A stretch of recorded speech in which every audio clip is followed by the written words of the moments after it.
My boots hit the floor like a death knell, each step echoing the weight of a 12-hour shift at the warehouse.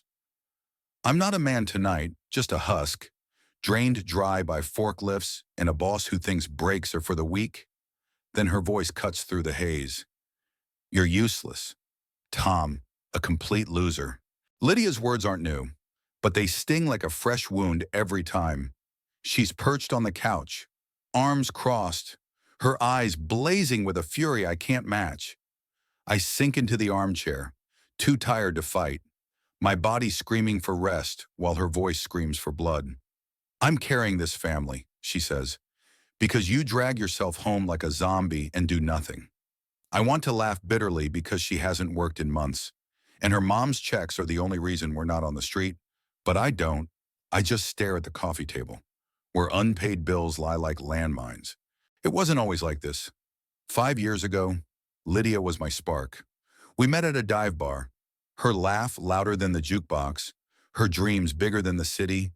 She wanted to be a graphic designer, talked about building a brand, a life. I was a mechanic then, steady job, steady hands. We got married fast, too fast maybe, drunk on love and cheap wine. But the garage shut down, and I took what I could get: warehouse grunt, long hours, crap pay. Lydia's freelance gigs dried up too, and now she spends her days scrolling job boards and yelling at me for not being enough. Tonight's different, though. Her words land heavier, sharper, like she's been sharpening them all day. Mom had to send us money again. She spits, her voice trembling with disgust. Do you know how humiliating that is? I'm 32. Tom, and my mother is paying our rent because you can't step up. I clench my jaw, feeling the ache in my bones, the burn of her accusation. I want to scream that I'm killing myself for us, that my back's breaking under the weight of her expectations, but all I manage is, I'm trying. Lydia. Trying, she scoffs, standing now, her shadow looming over me. You're a ghost in your own house. You come home. You crash. You don't even talk to me. What's the point of you? Her words are a knife, twisting deep. I see her mom in the doorway now, Eleanor, with her pursed lips and pitying eyes. She doesn't say a word, but her presence screams judgment. I'm the failure, the deadbeat, the man who can't provide. I don't know when we became this a war zone instead of a home. Maybe it was when the bills started outrunning my paycheck. Maybe it was when Lydia stopped believing in me, or when I stopped believing in myself. I used to dream too, fixing up old cars, maybe opening my own shop. Now I just dream of sleep. But her anger, it's relentless, a storm I can't outrun. You're not a man, she says, quieter now, but it cuts deeper. You're nothing. Something snaps, not loud, not violent, but a quiet fracture in my chest.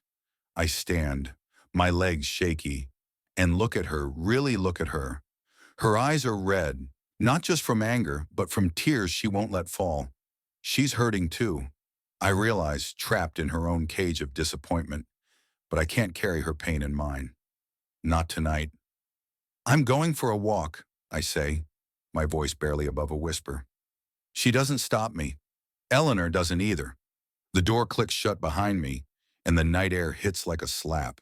The street's quiet, just the hum of distant traffic and the flicker of a broken streetlight. I walk. No destination, just moving to keep from breaking. My mind replays her words: useless, loser, nothing. They're not just hers. They're mine too. The ones I've whispered to myself on those endless shifts, when my hands shake from fatigue and my pride's long gone. But there's something else, a flicker of defiance buried deep. I'm not nothing. I'm still here, still fighting, even if she can't see it. I end up at the old park, the one we used to visit when things were good. There's a bench where we carved our initials, back when forever felt possible.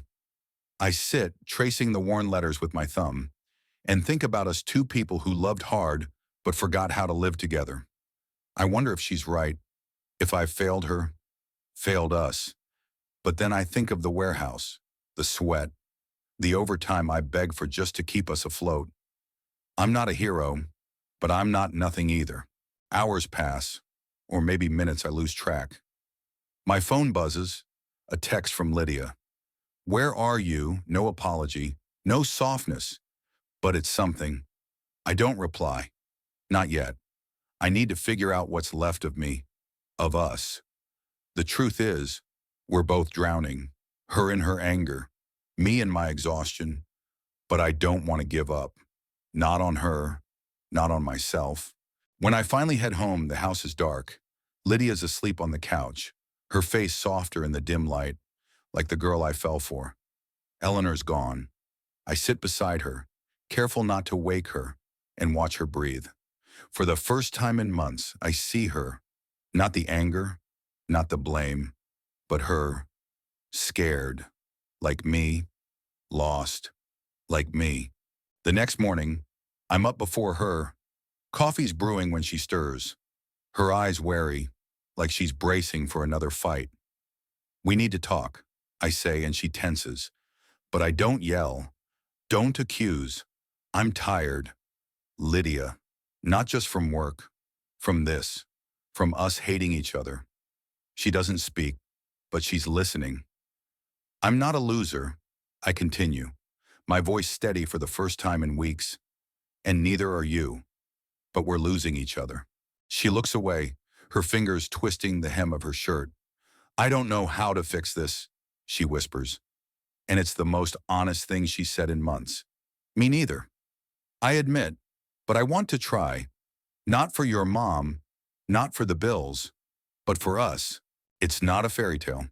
There's no sudden embrace, no tearful promises, but she nods.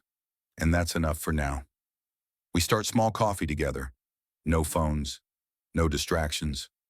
We talk about the hard stuff, her job search, my burnout, the way we've let resentment fester. It's messy, painful, but it's real. Weeks pass and things shift, slowly. Lydia lands a freelance project, small but hers. I cut back on overtime. Start fixing up an old Chevy in the garage, my hands remembering what it's like to create, not just survive. We're not fixed, not whole, but we're trying. And maybe that's the point, not perfection, but the courage to keep going, together. I think about that night often, the one where she called me nothing. It could have broken us, and maybe it almost did, but it also woke us up. Love isn't just the good days, it's the choice to stay when everything's screaming to run. We're learning that, one hard one step at a time. What do you think? Were we right to keep fighting for this, or should we have let go? Share your thoughts. I'd like to hear them.